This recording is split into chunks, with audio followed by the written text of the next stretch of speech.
Good morning, good afternoon, and good evening, everybody. Thanks for tuning into another Supatease video. In today's video, I'm going to be breaking down the best PvP add-ons for a simplistic UI that's going to give you all of the most important information without bogging you down with so much kind of like setup time and figuring out how things work on the screen. And I'm going to show you how to basically use them in the game. Like why is the information from them so vital, and what can you pull from them?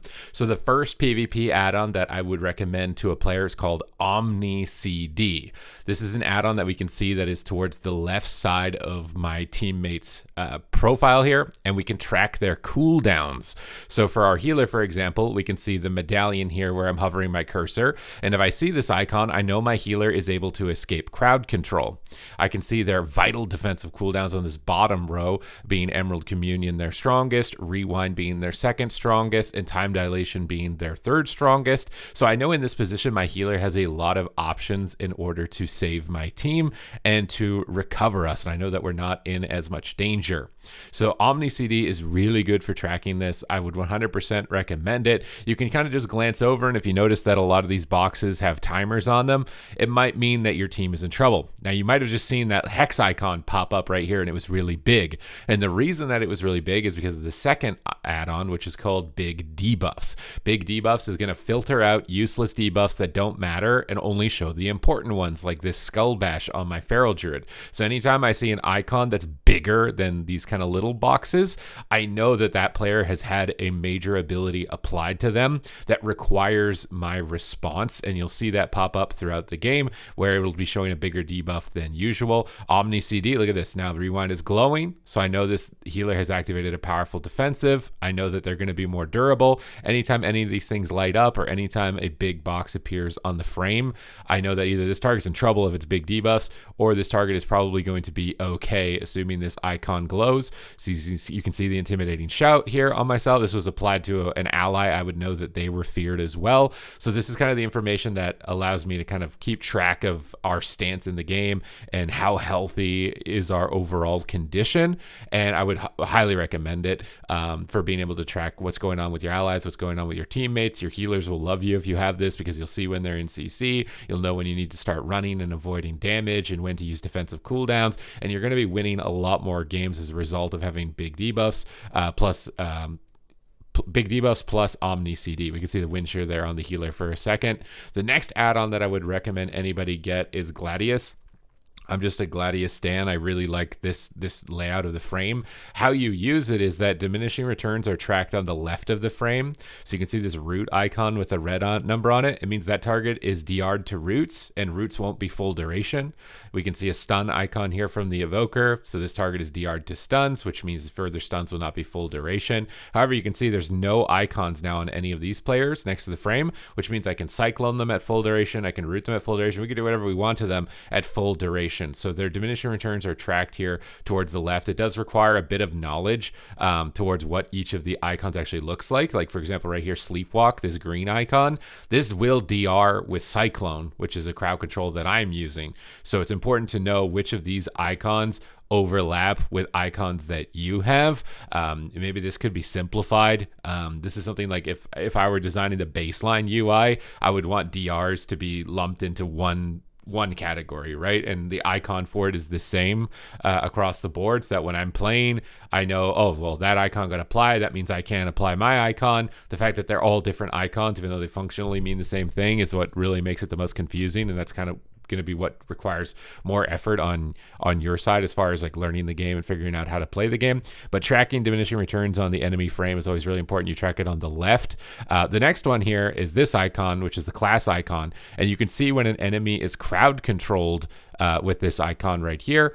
So I stunned the warrior, put them on DR, and then I cyclone them. Now the evoker is stunned, so I can know that they can't attack. And that stun icon is also tracked, I believe, with big debuffs here towards onto the evoker as well. And I can see defensive cooldowns on the frame as well. So I'm normally playing looking at the center field of vision. You can see the stun being tracked here. I can see Earthen Well Totem for the Shaman, so I know his defense is up. I can see the warriors rooted in the center. Generally, my eyes are looking kind of at the middle part of the screen, occasionally glancing to see like who has a trinket, who's on DR towards the right, and then occasionally glancing to the left to see, okay, what cooldowns does my healer have? Am I in danger here? Is he CC'd? Yes, he is. I need to run away, go bear form, heal up, and avoid damage. And then when my healer isn't CC'd, I've got like a central view. So my eye kind of just glances back and forth. If I'm feeling safe and going more offensive, I'm looking towards Gladius, tracking cooldowns, like their medallion to be able to escape CC, tracking their DR, or I'm looking towards the left when I'm afraid of dying and looking at my healer's condition. Do they have a trinket to avoid CC? How many defenses do they have?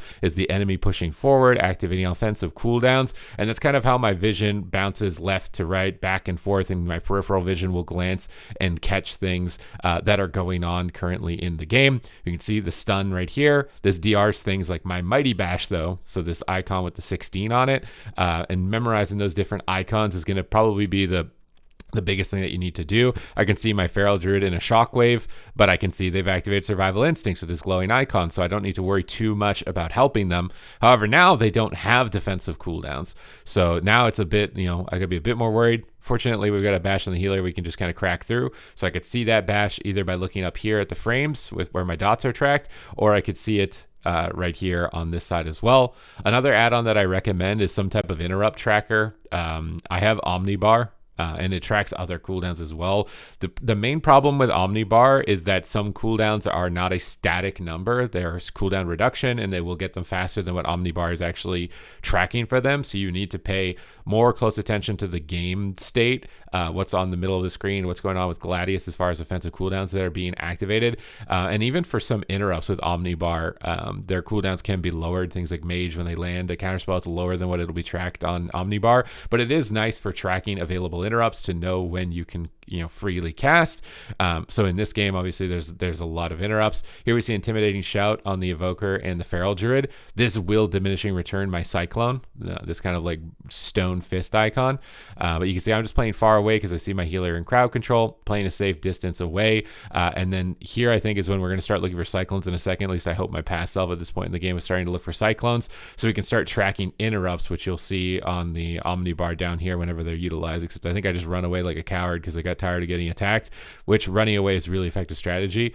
We can talk about this add-on here, Truthy CD, which just tracks my abilities. I use this mostly for stream, but it can be useful as well in VOD review to see like what abilities were you casting in what order, and which abilities were you prioritizing, because it's just going to show them one by one on the screen. Did you do your combo correctly? Because some classes have a certain sequence of abilities they need to do during their burst windows to maximize their damage. So this little Truthy GCD tracker, when you go back and watch your gameplay, you can see. But now you can see Skull Bash here is glowing, so you can see that interrupt was used. And then I know that I don't need to worry about it, so I can go for a Cyclone again. We can see a bash here onto the Feral Druid. I can Solar Beam the healer and lock them on cast. And then we can kind of look for a Cyclone again, clone the Communion to stop the heals, and dunk on the Devastation Evoker and take him out of the competition here. A nice little style play here at the end of this clip for me personally. But I prefer the simplistic UI. You can see I don't use things like weak auras. I don't have the giant thing popping up on my screen blocking my field of vision. Generally, I think that kind of inhibits your ability to see where player movement is currently going.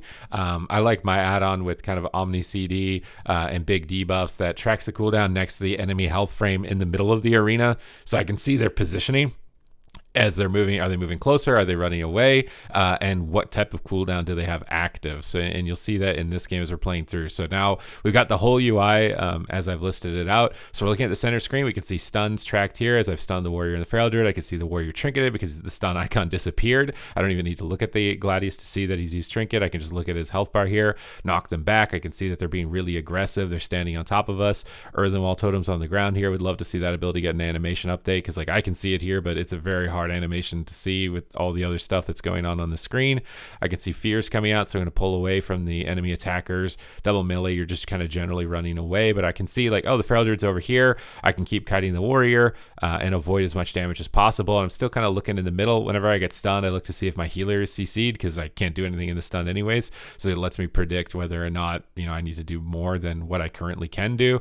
If I have a medallion at that point to escape the stun, that is. Go for a Cyclone, because Skull Bash was on cooldown, so I looked at my interrupt bar when I want a Cyclone. I saw there were no interrupts. Just go for Cyclone. I did it on the Pharaoh because they weren't on DR and they had no trinket. Now the Warrior's not on DR, has no trinket. I can switch the Cyclone over because there's still no Skull Bash, which is the ranged interrupt from the Pharaoh Druid, which I'm tracking at the interrupt bar.